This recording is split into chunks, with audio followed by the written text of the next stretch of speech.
Men say there is no justice upon earth, but neither is there justice in the heavens. That's clear to me as any simple scale. For I was born with a great love for art. When still a child, I heard the organ peal its lofty measures through our ancient church. I listened all attention, and sweet tears, sweet and involuntary tears would flow. Though young, I spurned all frivolous pursuits. All studies else than music were to me repugnant, and with stubborn arrogance I turned from them to dedicate myself to music only. Hard is the first step, and tiresome the first journey.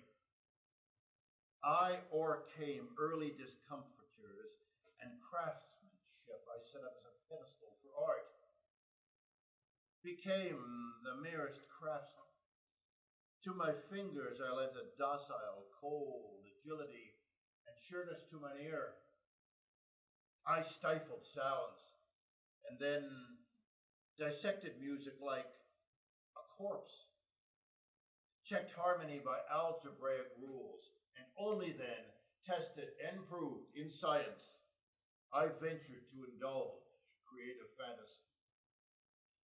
I started to create, but secretly, not daring yet even to dream of glory. Not seldom, having spent in silent cell 2 or 3 days, forgetting sleep and food, tasting the joys and tears of inspiration, I threw my labors in the fire and watched my thoughts and songs, the children of my brain, flame up and vanish in a wisp of smoke. What do I say? When the great Gluck appeared, revealing new, deep, and captivating secrets, did I not then reject all I had learned, all I have loved and ardently believed? Did I not walk bravely in his footsteps, unmurmuring, as one who found glory, met one he meets, bid him retrace his journey? By vigorous, intense persistency, at last, within the boundless realm of music, I reached the lofty place. At last fame deigned to smile on me, and in the hearts of men I found an echo of my own creation. Then was I happy, and enjoyed in peace my labors, my success, my fame, nor less the labors and successes of my friends, my fellow workers in the art divine. No, never did I feel the sting of envy, oh, never. Neither when Piccini captured the hearts of Paris, skittish Paris, nor when there crossed upon my sense the opera Iphigenia's opening harmonies. No, never. They dare to say Salieri would stoop to envy, like a loathsome snake trampled by men, yet still alive, impotently gnawing at sand and dust. No, never. But now, myself I say it, now I do no envy. Yes, Salieri envies, deeply in anguish envies. Oh, ye heavens, where is justice on the sacred gift? When deathless genius comes not to reward perfervid love and utter self-denial, and toils and strivings and beseeching prayers, but puts her halo round a lack-wit's skull, a frivolous idler's brow. Oh, Mozart! Mozart! Aha! You saw me enter. I was hoping to treat you with an unexpected jest. You here? How long have you been here? A moment. I started out to see you, bringing something to show to you, but just as I was passing the inn, I heard a fiddle. Dear Salieri, in all your life you never yet have heard such funny sounds. A blind fiddler there was playing Voi che sapete. Heavens! I couldn't wait! I brought the fiddler with me to entertain you with his artistry. Come in!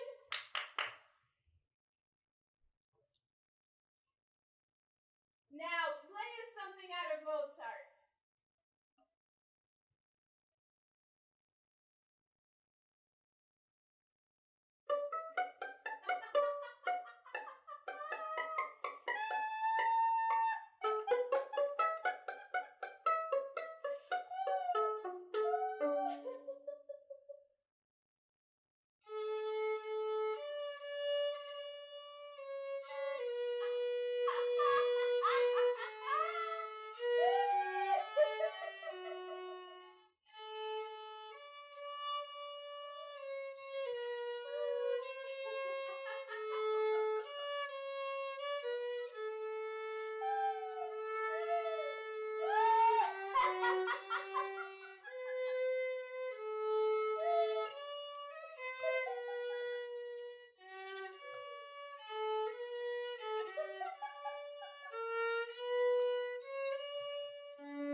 And you can laugh?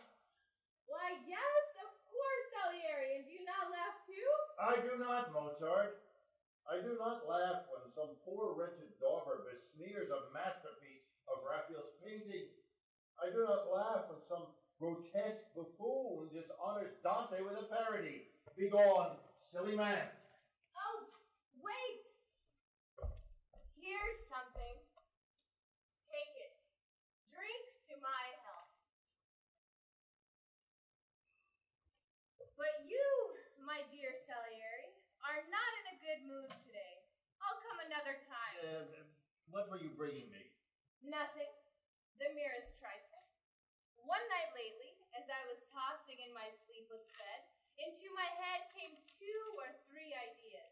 Today I wrote them down, and I should like to hear your comments on them, but at present you can't attend to me. Mozart, I can always attend to you. Please, sit down. I'm listening.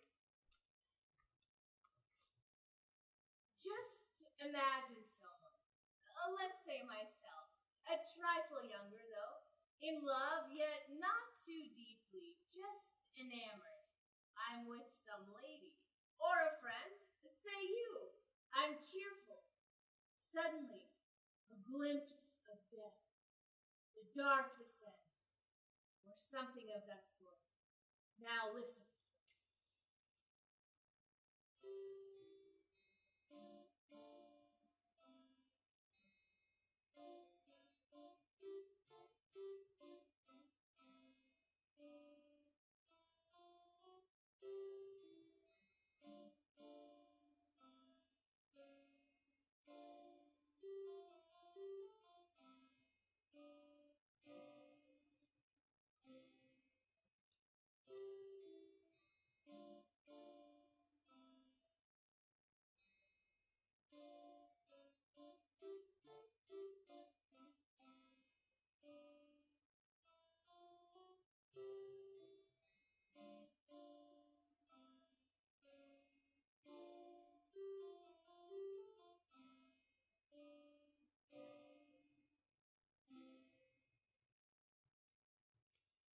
You were bringing this to me, and you can dine at the Commoner Tavern to hear a blind fiddler?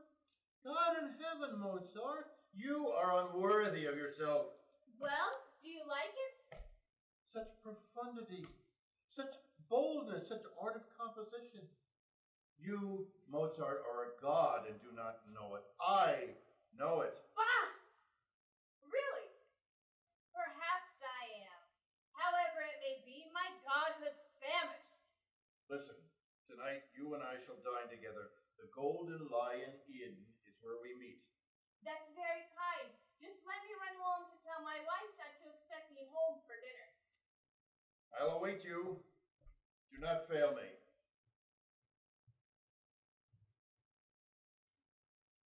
No longer can I thwart I am chosen to arrest his course. If he lives on, then all of us will perish. High priests and servants of the art of music, not I alone with my o'ershadowed glory. And what will it avail if Mozart live and scale still higher summits of perfection? Will he thereby raise art itself? No, no, 'twill fall again on once he disappears. He will not leave a single air behind.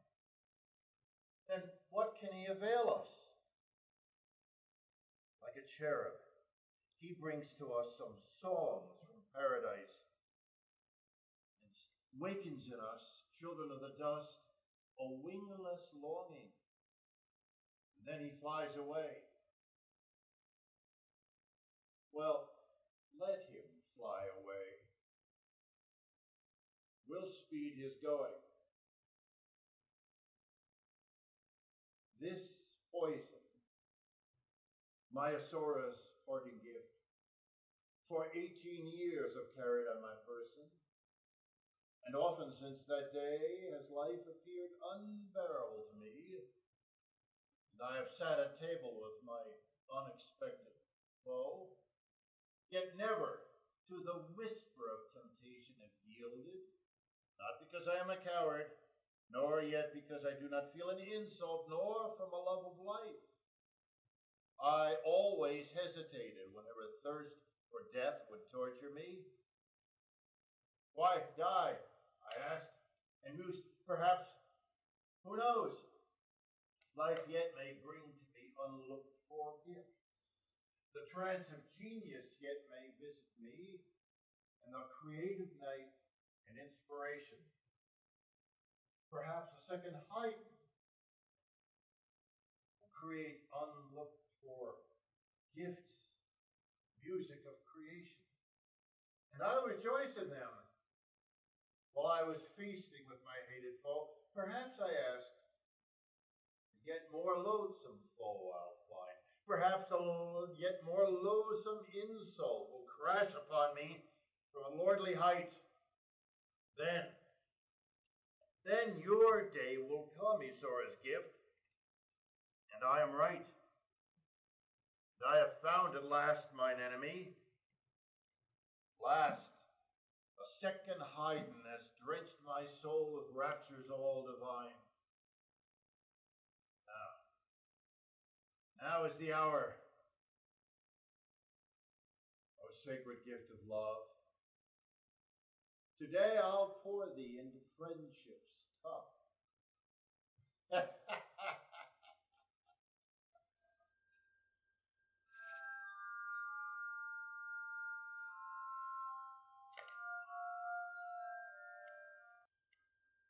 What makes you look so glum today? Me? Nothing. Mozart, I swear that there's something on your mind. The dinner was good. The wine is excellent.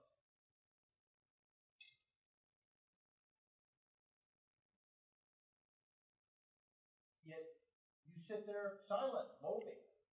I confess my requiem is on my mind. Aha! You're at work on a requiem. Since when? About 3 weeks. Just one strange circumstance. Did I not tell you? No. Then listen now. I came home late one night 3 weeks ago. They told me that a man had called to see me. Now why? I cannot tell, but all that night I thought, who can this be? What does he want from me? The next day he called again and found me not at home. The following day, as I was playing on the floor with my young son, I heard them summon me. I left the room. A man, dressed all in black, with courtly bow, commissioned me to write a requiem and vanished. I sat down at once and started writing. Since that hour, my man in black has never called again. I'm glad of it, for I'd be loath to part with my creation. Though the requiem is finished quite, meanwhile Go on. I feel a bit ashamed confessing. What? That day and night, my man in black gives ne'er a moment's peace to me. Behind me ever he hovers like a shadow. At this moment, it seems to me he's sitting at this table an uninvited guest. What childish terrors! Dispel these idle fancies. Beaumarchais was always saying, listen, friend Salieri, whenever gloomy thoughts beset your mind, why, just uncork a bottle of champagne, or read Le Mariage de Figo. Yes, Beaumarchais and you were friends, I know. And wasn't it for him you wrote Tarare? A glorious thing. There's one motif in that. I keep repeating it when I am happy. La la la, la la la la la. Ah, is it true, Salieri, that Beaumarchais once poisoned someone?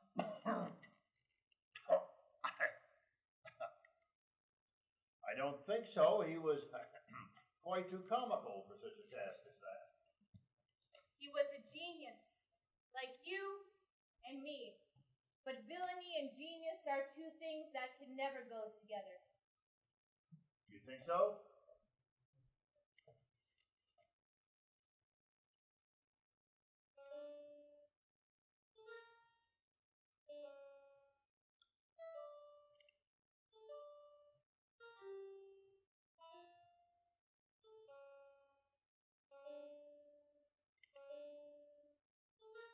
Well, now let's drink.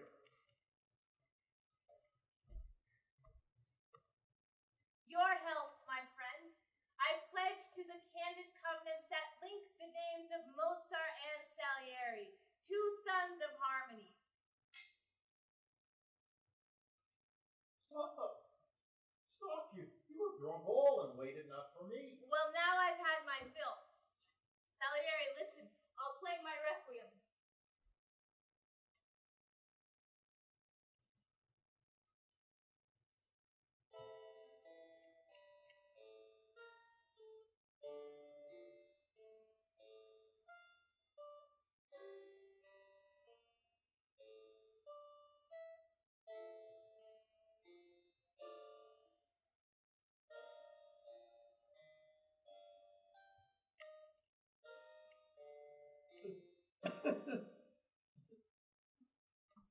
What? Are you weeping? These are the first tears I've ever shed. I feel both pain and pleasure, like a man who has performed a sad and painful duty. Mozart, mark not these tears. Continue playing. Hasten thus to fill my soul with strains from paradise. If only everyone could feel the power of harmony like you. But no, for then the world could not exist. And no man could stoop to care about the needs of vulgar life. And all would dedicate themselves to art alone. We are a chosen few, we happy idlers, born to condemn profane utility, priests of beauty and not besides. Are we, Salieri? But I feel unwell. Something oppresses me. I'll go and sleep. Farewell. Goodbye.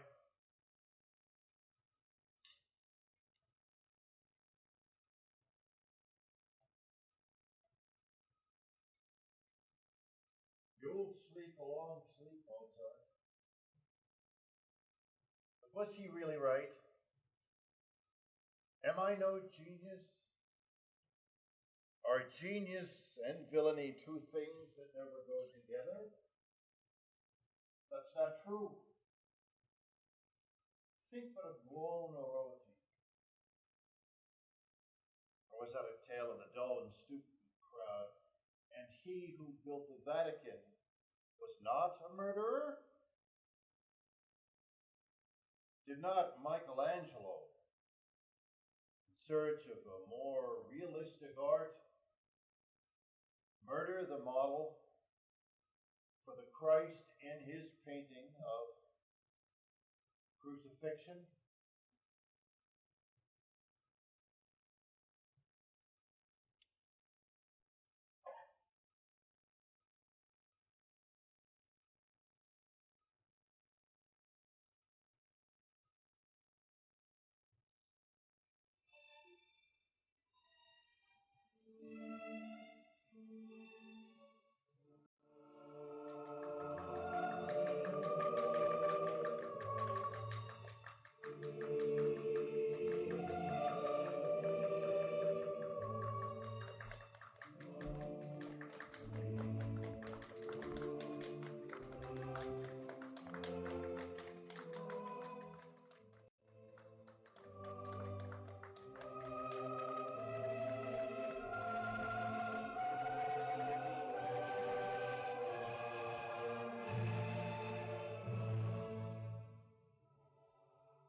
unknown streets shall I be prowling, mustache and brows concealed by cloak and hat. What think you? Could I ever be recognized? It's hard to recognize Don Juan. There are so many like him. Do you jest? Well, who will recognize me? The first watchman you meet. Or gypsy, or drunk fiddler. Or your own kind, some saucy cavalier with flowing cloak and sword under his arm. What's matter if I'm recognized, provided I meet not with the king himself? I fear no other soul in all Madrid beside. Tomorrow it will reach the king's own ear that Don Juan is in Madrid again, without authority returned from exile. And then what will he do? They'll send me back. Well, dear me, they won't cut off my head, you know. No crime have I committed against the state. He sent me off for very love of me, in order that the murdered man's relations might cease to work. Just so. If only you had stayed there quietly. And your humble servant thanks you for the pleasure. I'll but die to boredom there.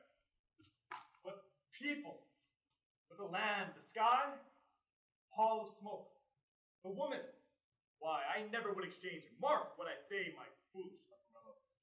The humblest peasant girl of Andalusia for all their leading beauties, that I wouldn't. At first, indeed, these women took my fancy with their blue eyes and white skin of theirs. Their modesty, but most, their knowledge.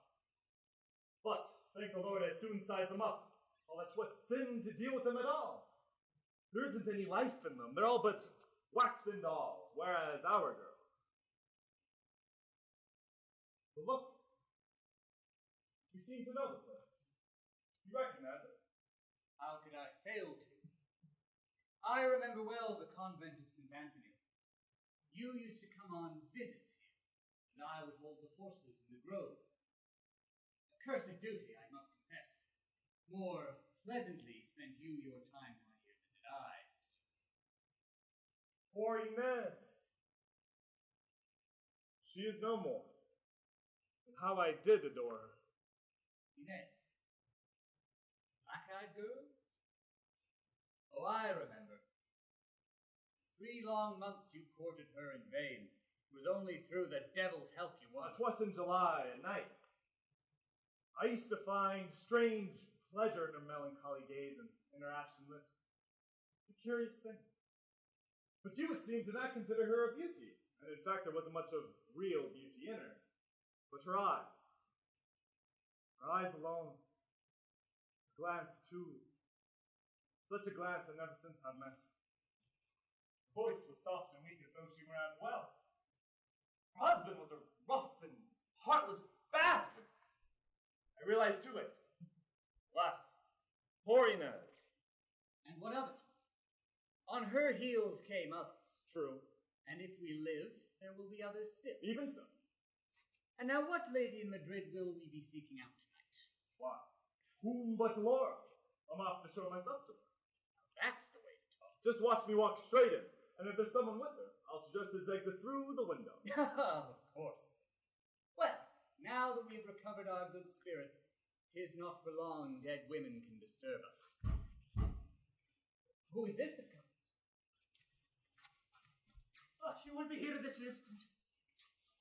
Who are you? The servants of Doña? We are our own masters out for a stroll. But whom are you awaiting? Oh, good Doña would be here to visit her husband's tomb. And shortly. Doña de Solva. What? The wife of the commander slain by... The name I can't recall. Oh, the vile, the dissolute, the godless Don Juan. Oh, well. So the fame of Don Juan has reached even the peaceful convent now. His eulogies are sung by anchorites. Oh, perhaps you know him? No, God forbid. Oh, and where can he be now? Oh, he isn't here. He's far away in exile. Oh, thank the Lord. The farther off, the better. Would that all such rascals in a single sack were sewn and thrown into the sea. What stuff and nonsense is this? Be silent, 'twas on purpose. So here it was they buried the commander. Oh, 'twas here. And here his widow did erect a monument to him. And every day she comes to weep and pray that God may grant his soul salvation. A curious widow. And is the lady pretty? Ah, Anchorites like us should not be moved by a woman's beauty. Oh, but lying is a sin. A saint himself must yet admit her wondrous loveliness. The dead man had good reason to be jealous. He kept this Doña bolted up. Not one of us ever caught a glimpse of her. I like to have a talk with her sometime. Oh, Doña never talks with men. Well, she talks with you, good father, doesn't she? Oh, that's a different matter. I'm a monk. Oh, but there she is. Open, Holy Father. I come, Senora. I was waiting for you.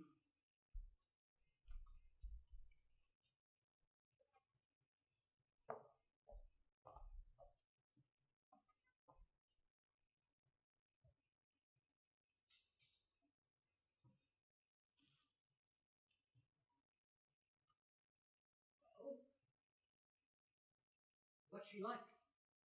There's nothing visible beneath her somber widow's veil. I just but glimpsed a trim and narrow hue. That's enough for you. Imagination in a jiffy will sketch you out the rest. Why, your fancy's quicker than the painter's brush, and the starting point is all the same to you, the forehead or the foot. Oh, Leporello, I'll get to know her. There you have the man. That's the last straw. The fellow, having killed the husband, now wishes to feast his eyes upon the widow's tears. Wretch! But see, the dusk is on us. Ere the moon arise above us and transform this inky black into a glowing twilight. Let us creep into Madrid. A Spanish nobleman, like any thief, awaits the night and fears the moon. Oh, heavens, what a cursed life. How much longer must I bear with him? My strength, in truth, is nearly at an end.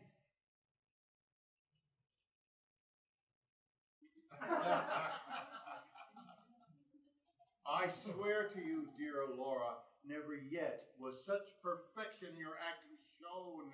How thoroughly you understood your role. And with what power its meaning you unfolded. And with what art? Today, indeed, success did crown every movement, every word. I yielded freely to my inspiration. Every word flowed forth as though it was the heart and not the timid memory gave them birth. It is true. And even now your eyes are shining. Your cheeks are burning. No, your ecstasy is not yet faded. Laura, let it not grow cold before it bears some fruit. Pray, Laura, do sing us something. Well, as you wish.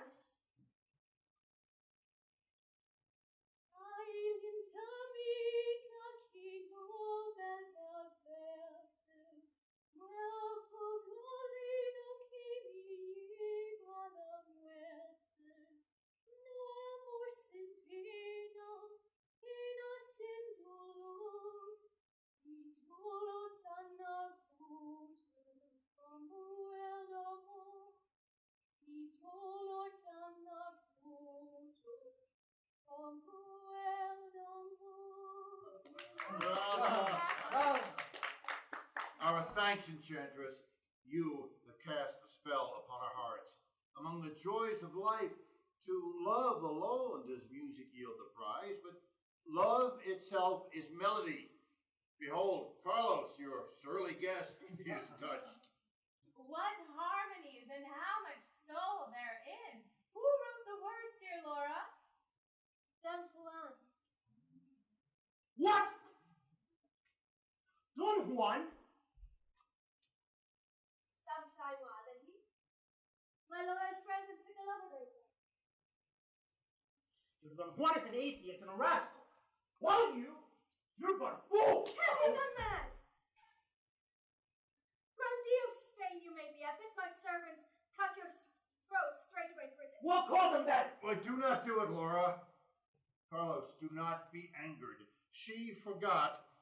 Forgot. Then Don Juan in single combat quite honorably killed his brother. True, it were better he had killed Don Carlos.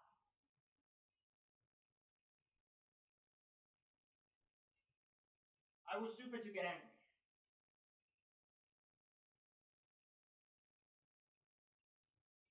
women you were stupid. But let's make our peace. Forgive me, Laura. It was all my fault. Still, I cannot hear that name with equanimity. And am I to blame if that name is on my tongue at every moment? Come, Laura. As a sign your anger has passed, sing for us once more. Please. I will sing a good night song. It's time for night to come. What shall I sing? Los vivili cantan, en los favos de la flor. Los vivili cantan, en los favos de la flor. El boxo siga silentan, en los vivilicos. El boxo siga silentan, los que sufren del amor. Oh,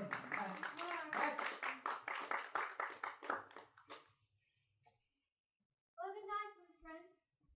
Good night, and thanks, sweet Laura. Good night, sweet Laura. Thank you. Good night, and thank you, sweet Laura. good night, thanks, sweet. Huh? You aren't so mad, my dear. Remain with me.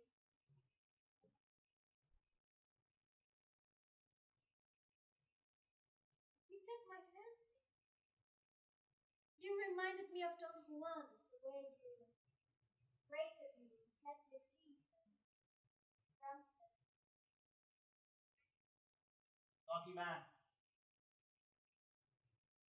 You loved him then? You loved him deeply? Deeply. And do you love him now? This very minute. Why no? I cannot love two men at once. It's you and I. Tell me, Laura. How old are you? I'm 18, my friend. Oh, Laura. You're young. And will be young for 5 or 6 years more. Round you man will throng for 6 years and shower you with flattery, with gifts, with caresses. Divert you with nocturnal serenades and kill each other for you at the crossroads by night. But when your prime has passed, and your eyes are sunken, and their pucker lids grow dark, and your tresses gray hairs glint, and men begin to call you an old woman, what will you say then? I be thinking of this. Conversation. Oh, I always thinking things like that.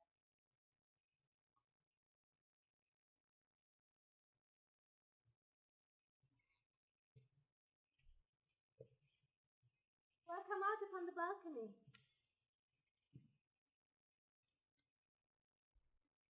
Or calm the sky. The air is still and warm. The night is odorous with lemon and laurel. The bright moon shining in the dense dark blue. The watchman's drawn-out cry resounds all is well and far away in the north in Paris. Perhaps a rain is falling, the wind is blowing.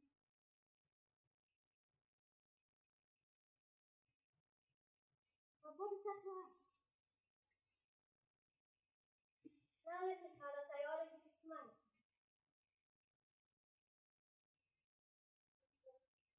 Oh, you fascinating demon. Laura! Oh! Who is this? Whose voice is this? Have your servant open the door.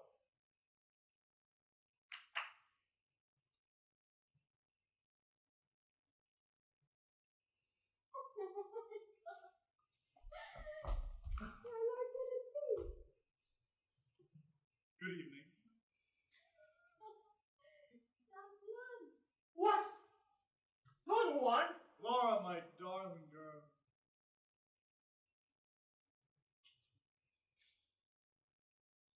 But whom have we here, my Laura? It is I, Don Carlos! What an unexpected meeting. Tomorrow, I am at your service. No, not then! At once! Don Carlos, stop, I say. You're in my house. And not in the public street. I beg you go away. I am waiting. Well, your sword is at your side. No, if you have no patience. Very well.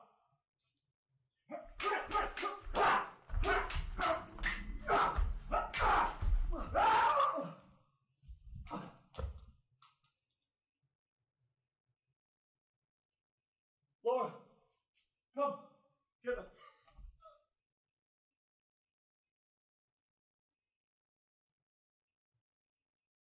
What lies there?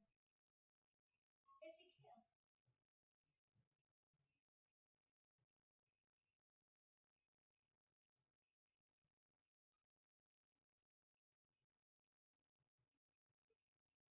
How lovely, in my room. What shall I do now, you scoundrel? Double, how shall I dispose of him?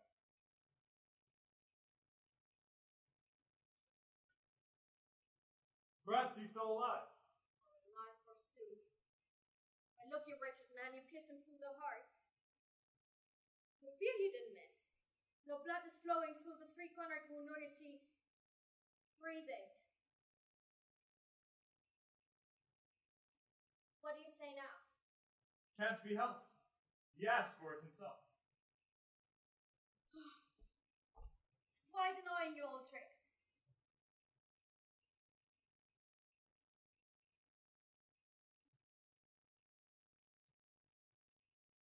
Yet you never took blame.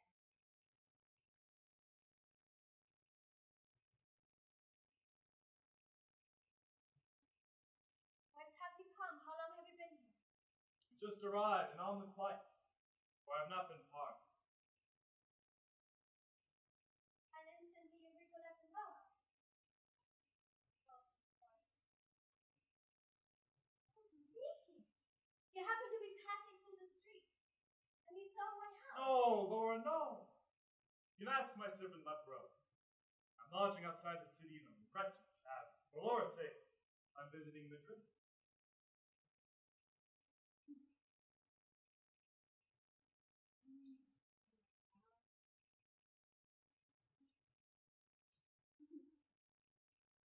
Not in front of the dead man.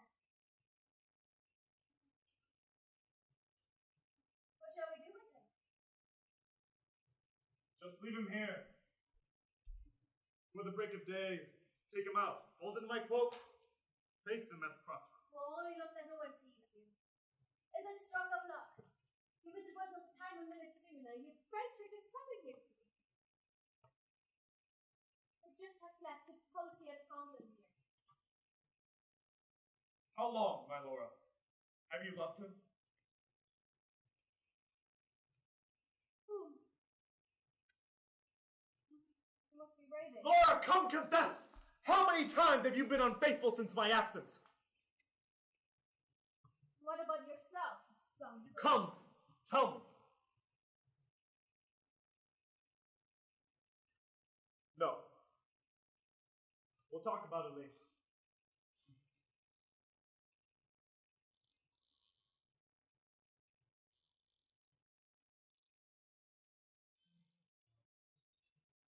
All's for the best. For having slain Don Carlos without intent, in humble hermit's guise, taken refuge here. And every day I see my charming widow, who has noticed me too, I think. Till the present, we have stood on formal terms with one another. Today, however, I shall break the ice. 'Tis time, but how to start? May I presume? Or Senora! Bah! Whatever comes into my head, I'll say spontaneously, like one whose serenade is improvised. It's time she came. Without her, I believe the poor commander has a tedious time. They made him look a very giant here.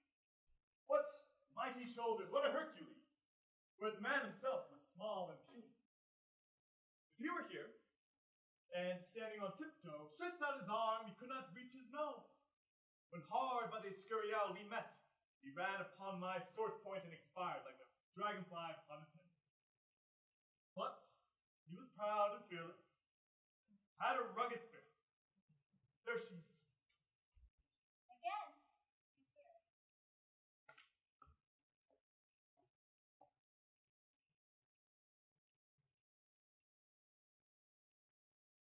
Oh, Father, I've distracted you from holy meditations. Pardon me. 'Tis I who must beseech your pardon, Senora, or perhaps I am preventing your grief from flowing freely as it might. Oh no, Father, for my sorrow is within me. Even in your presence may my prayers ascend humbly to heaven. And I beg you, join your voice with mine. I pray with Doña. A lot so happy I do not deserve. These vicious lips of mine will never dare repeat your holy supplications. I, but from afar with reverence, do look on you when, bowing silently, you spread your raven tresses over the pallid marble. It seems to me that secretly an angel has alighted on this tomb. Within my troubled heart is not prayers that I find them. Stand in speechless wonder and think, oh, happy man whose chilly marble is warmed with breath from her celestial lips, the tears of a great love but you. Strange words are these, Senora. said to me. You have forgot. What? That I'm only a wretched hermit, that my sinful voice shall not resound so loudly in this place. It seemed to me that I do not understand. Aha! I see you have discovered all. I have discovered what? That I am no monk. At your feet I humbly beg your pardon. Oh, heavens! Quick, get up. Who are you then? Unhappy victim of a hopeless passion. Oh, God in heaven, here before this tomb. Be gone. A minute, Doña, pray. Single minute. But if someone comes. The gate is locked. Single minute, pray. Well, come. What is it that you wish for? Death! Oh, let me die this instant at your feet, and let my hapless dust be buried here. But not near the dust of him who's dear to you. Not on this spot. Not near, but some way off. There, the very threshold, at the gate. That there in passing you might touch my grave with your light foot or garment's hem. Whenever you come to bow your curly head upon this haughty monument and weep. You've surely lost your senses. Oh, Doña, to wish for death, is that a sign of madness? Were I a madman, then would I be fain to stay among the living? Were I a madman, then I would spend the nights below your window and disturb your sleep with serenades. I would not hide myself. But, on the contrary, I strive to be observed by you wherever I might go. Were I a madman, I'd refuse to suffer in silence. So you call this silence, then? Oh, chance, Doña, carried me away. For otherwise, you would never learn of this gloomy secret of my heart. And have you then been long in love with me? How long I've been in love, I do not know. For ever since that hour, I've known the value of this brief life. Yes. For ever since that hour, I've known what happiness can mean. Begone! Begone! You are a dangerous man. Dangerous. How? I fear to listen to you. Then I'll be silent. Only do not send away the man to whom the sight of you is all the consolation he has left. I do not entertain audacious hopes, make no demands of me. But I must. I'm still condemned to live. I leave to see. Go. For this is not the place for words like these. For madness such as this. Tomorrow, come to where I live. If you will swear to keep within respectful bounds, I shall receive you. In the evening. Later. Ever since the hour that I became a widow, I have not seen so. Oh, Doña, you angel, May God comfort you. You offer balm to this unhappy soul. Be gone! Be A gone! minute more, pray. Well, then 'tis I must go. Besides, my mind is far from prayer. You've distracted me with all your worldly talk. My ear to such has long been unaccustomed, but tomorrow I shall receive you. Tomorrow. Even yet I cannot believe. I cannot trust my happiness. Tomorrow I shall see you. Not here and not by stealth. Tomorrow. Yes. Tomorrow. What is your name? Don Diego de Calvado. Diego de Calvado. Farewell, Don Diego.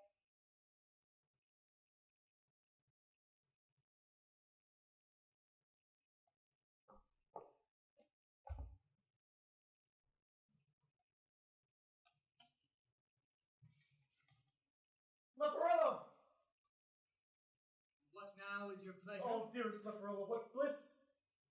Tomorrow in the evening late.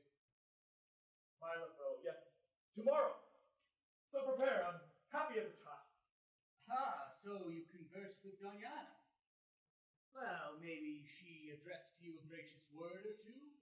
Or you bestowed on her your blessing? No, Leporello, no. An assignation. An assignation has she granted me. Can it be so? Oh, widows, you are all the same. Oh, what a happy man am I! I'm ready to embrace the world or sing! And what will the commander have to say about this? You think you'll be jealous? No, truly is a man of common sense.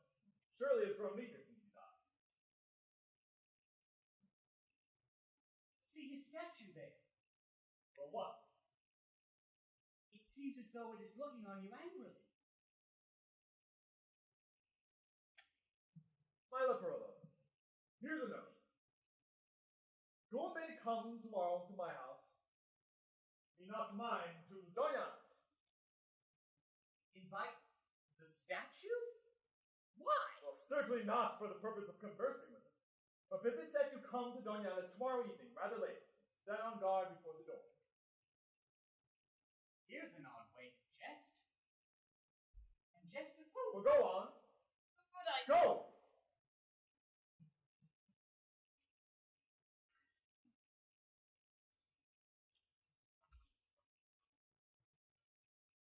Most excellent and beautiful of statues.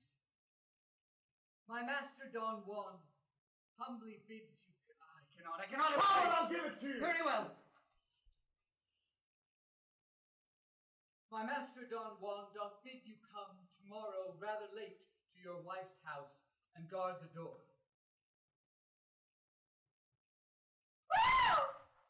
What is happening? I should die! I should What's the die! matter there? The statue! What is it doing? No, not I! It! What nonsense is this? Then go yourself! What you name?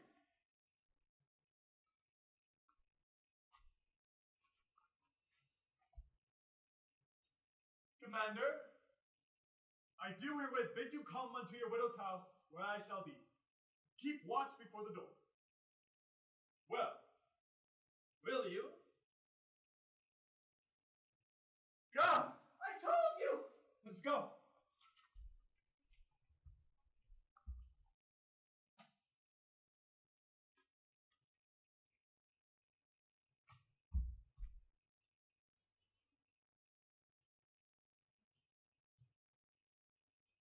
Don Diego, I've received you, yet I fear my melancholy conversation will soon bore you.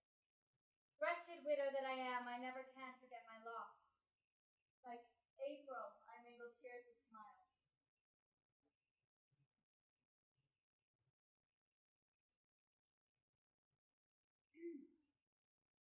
But tell me, why are you so silent?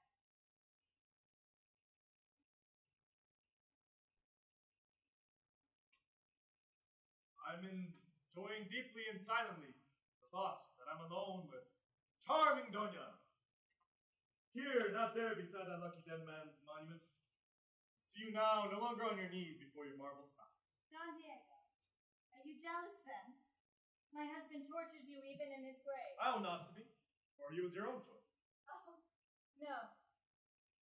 My mother commanded me to marry Don Alvaro, for we were poor and Don Alvaro rich. Oh, the lucky man. He brought but empty treasures to set before a goddess's feet. For that, he tasted all the bliss of paradise. If I'd known you first, not a rapt, but bestowed on you my rank, my wealth, everything but for one gentle glance. Your slave, I would have held your wishes sacred. I would have studied all your whims that I might then anticipate. Your life might be one long enchantment without end. Alas, fate has decreed quite otherwise. Diego, stop. 'Tis wrong of me to listen to you. It is forbidden me to love you. Even to the grave a widow must be faithful. If only you could know how Don Alvaro did love me. Oh, 'tis certain Don Alvaro had even left a widower, had never received into his house a lovelorn lady. He would have kept his faith with spousal love. Oh, Doña, torture not my heart with everlasting mention of your spouse! Pray, cease from your chastisement. Although, perhaps I deserve chastisement. And pray how? You are not bound, I think, by holy ties to anyone. In loving me, you do no wrong in heaven's eyes or mine. Yours. Oh, God. It isn't possible you're guilty of any wrong to me. Or tell me how. No. Diego, tell me what you mean. You've done me wrong? But tell me how and when. No, not for worlds. But Diego, this is strange. I ask you. I demand of you. No. Oh, so this is being docile to my will? What was that you said to me just now? That you would like to be my very slave? I'm getting angry, Diego. Answer me. In what way have you wronged No, me? I dare not tell. You never want to look on me. You'd fall to hating me. No. Even beforehand, I pardon you. I only want to know. Do not desire to know this terrible, this deadly secret. Deadly? Oh, I'm in torment. I'm full of curiosity. What is it? I didn't know you. How could you offend me? I have no enemies. And never had. The only one is he who's my husband. Oh, the denouement approaches.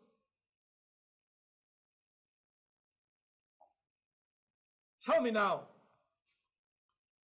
Did you ever know the wretched Don Juan? I never in my life set eyes on him. But in your heart you bear amendment. As honor binds me. But you're trying now, Don Diego, to divert me from my question.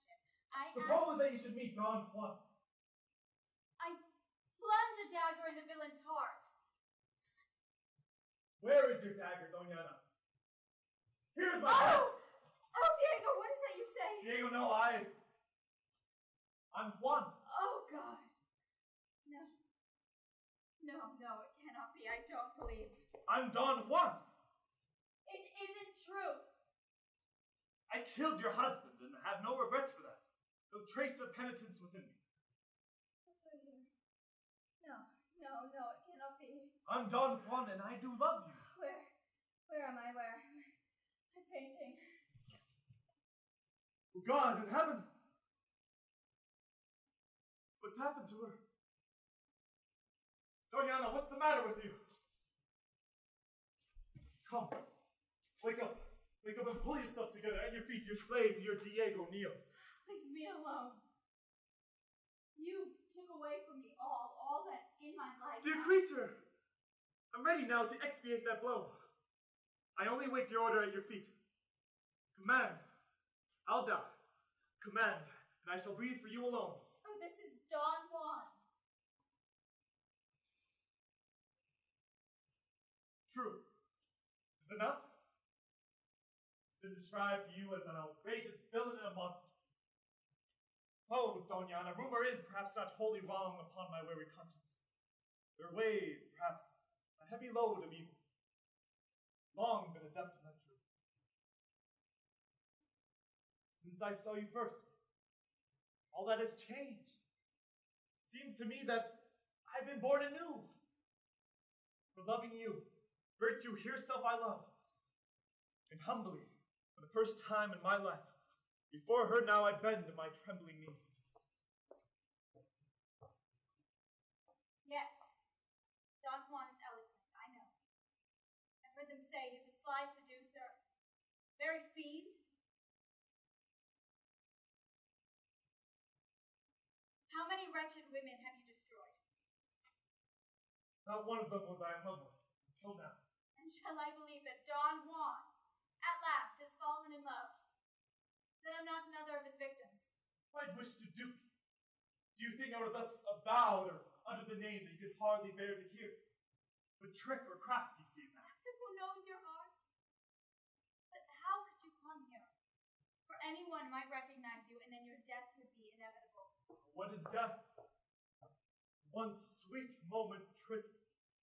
I'd give my life without a murmur. How will you escape from me? Prudent man. So I see you are concerned about the life of poor Juan. That in your heavenly soul you do not bear him any hatred, Doña. Alas, only I knew how to hate you. But we must part. When shall we meet again? I do not know. Sometime. Tomorrow? Where? Here? Oh, Don Juan. How weak a heart is mine. A quiet kiss, in token of forgiveness. It's time to go. Just one cold, quiet kiss. Oh, how persuasive you are. Well, there. What is that knock I hear? Oh, hide, Don Juan. Goodbye. Till we meet again, my darling. Ah! What's the matter? Oh! You recall I've answered. Oh, God! Oh, Doña, let her be. All's over. Trembling, Don Juan? No, I invited you. I'm glad to see you. Give me your hand. Here, take it. Oh, how heavy